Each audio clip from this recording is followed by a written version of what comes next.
Hello, my name's Tony Pears. Welcome to my garden workshop, which is based in Colchester. Here I run CG Crafts. As you can see, I have a whole range of classes that I run here.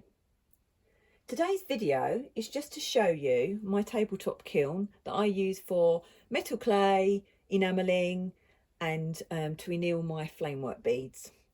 You can also use it for glass fusion, and there's probably other little jewellery projects that you can use it for as well. So just to talk you through what the kiln is, it's a Prometheus Pro one, so I believe that's the smallest kiln that Prometheus make, and they're widely available in the UK from Cooks and Gold, metalclay.co.uk. There are obviously other kilns available. I also have a Paragon and some Ulig kilns that I take out for classes. This is just a useful one because it has a digital controller that tells you the temperature.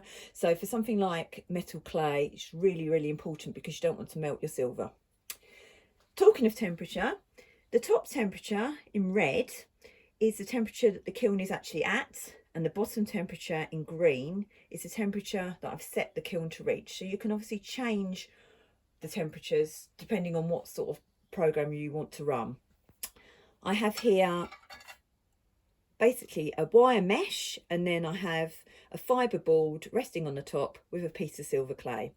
As you can see, I could actually put several pieces of metal clay on there at a time and fire them.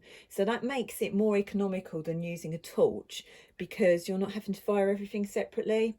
You also get a more stable firing. So you're not sort of aiming your torch at different parts and at risk of melting it. Everything is fired sort of more evenly. So that can be an advantage using a kiln. If I just open up the door. So you have a chamber here. So that will be the limit of how big you can put something in. So I'm going to pop my piece in and shut the door. And what you should see, I don't know how good your eyes are, but the red temperature is changing because it's sucked in some cold air, and it is chilly in my workshop today. So it's sucked in some cold air, but once it starts to stabilise, it will go back up and try and reach that 812 degrees. So I'll just pop that there. So then what I would do, I would just set my timer once it had reached the temperature and fire it.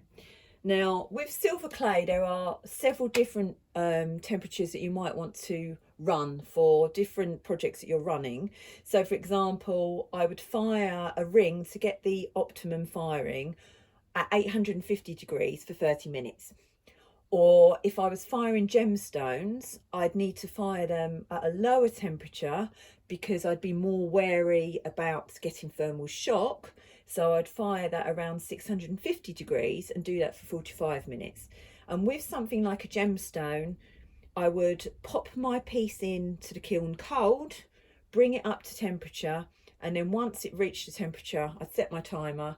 Once it had been firing for 45 minutes, I would then turn the kiln off and leave it to come back down to room temperature before I took it out, and that will just protect it from thermal shock. There are other programs that you can do with your kiln as well. So it depends what you're doing, what temperature you might want to fire things at. So for example, if I'm doing a beginner's class and we're just firing charms, there's no glass involved, then I'd probably fire those at 750 degrees for 15 minutes. 15 minutes is more than enough to just get a basic firing done. So really you're firing longer and higher if you want something to sinter more and you want a stronger firing. Kilns are really useful for larger projects, projects that are a bit longer, so you're never quite sure with the torch whether you've got that orange glow that you're looking for with firing. They are useful for firing glass because of thermal shock. Rings are really recommended to be fired in the kiln, and anything that's sort of bigger than the size of a 50p piece they recommend firing in the kiln. Obviously torches are great, and if that's what you have access to, then use your torch, but just be mindful about the sort of projects you should do with a torch and which ones are going to be less stable with a torch. I don't think there's anything else to say about the kiln yet, apart from the fact that I've had it for 17 years. It's a good little kiln. They come in at around £400, so obviously you need to think about what you're going to use it for as to whether it's worth you buying one. But hopefully that gives you a little bit of an insight. I'm just going to take this piece out and then just show you, obviously taking it out, We've now got the piece fired. I didn't, that was actually a pre-fired piece, so it's a little bit of a cheat. But just to show you, it's come out quite happily. It's white silver that we'd expect. Thank you for watching.